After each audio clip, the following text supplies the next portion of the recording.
ইট পাথরের এই ব্যস্ত শহরে চার দেয়ালের বন্দি জীবনে আমরা প্রায়ই একটা জিনিস খুব মিস করি, তা হলো শান্তি। আর এই শান্তির খোঁজে মনটা যেন মাঝে মাঝেই আমাদের হাত ধরে টেনে নিয়ে যায় পেছনে, ঠিক ৩০ বছর পেছনে, আমাদের ৯০ দশকের সেই চেনা গ্রামে।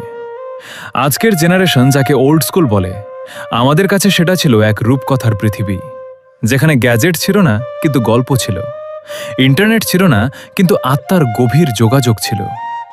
মনে পড়ে সেই সকালগুলোর কথা, যখন ঘুম ভাঙত পাখির কলকাকলিতে, মোবাইলের কর্কশ অ্যালার্মে নয়। সকালের বাসি মুখে রোয়াকে বসে মুড়ি আর চা খাওয়া, আর তারপরই এক ছুটে বন্ধুদের সাথে পুকুর ঘাটে। আমাদের বিকেলগুলো কিন্তু আইফোনের স্ক্রিনে বন্দি থাকতো না। বিকেল মানেই ছিল ধুলোবালি মেখে কানামাছি, গোল্লা ছুট কিংবা মার্বেল খেলা।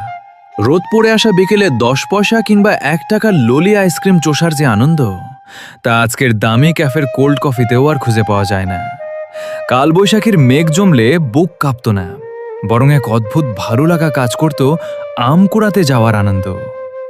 চৈত্র বৈশাখের দুপুরে কাঁচা আম পেড়ে নুন মরিচ আর কাসুন্দি দিয়ে মেখে খাওয়ার সেই স্বাদ আজও জিভে জল এনে দেয়, তাই না? সন্ধ্যা নামলেই গ্রাম জুড়ে এক মায়াবী অন্ধকার নেমে আসত। তখন তো আর লোডশেডিংয়ের যন্ত্রণা ছিল না, ওটাই ছিল নিয়ম। আর জোনাকিরা তো ছিল নিত্যদিনের সঙ্গী।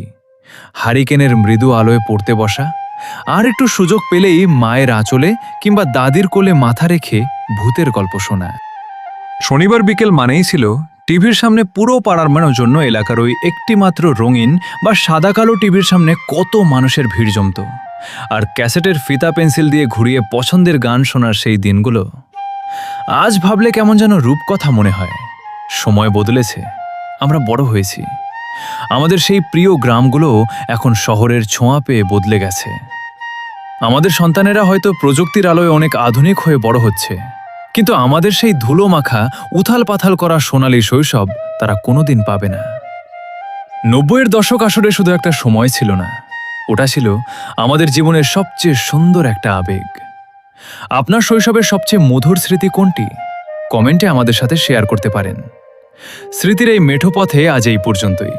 ভিডিওটি ভালো লাগলে অবশ্যই আমাদের Pakulla limited Facebook page follow ও ইউটিউব চ্যানেল সাবস্ক্রাইব করবেন। ধন্যবাদ সবাইকে, সবাই ভালো থাকবেন।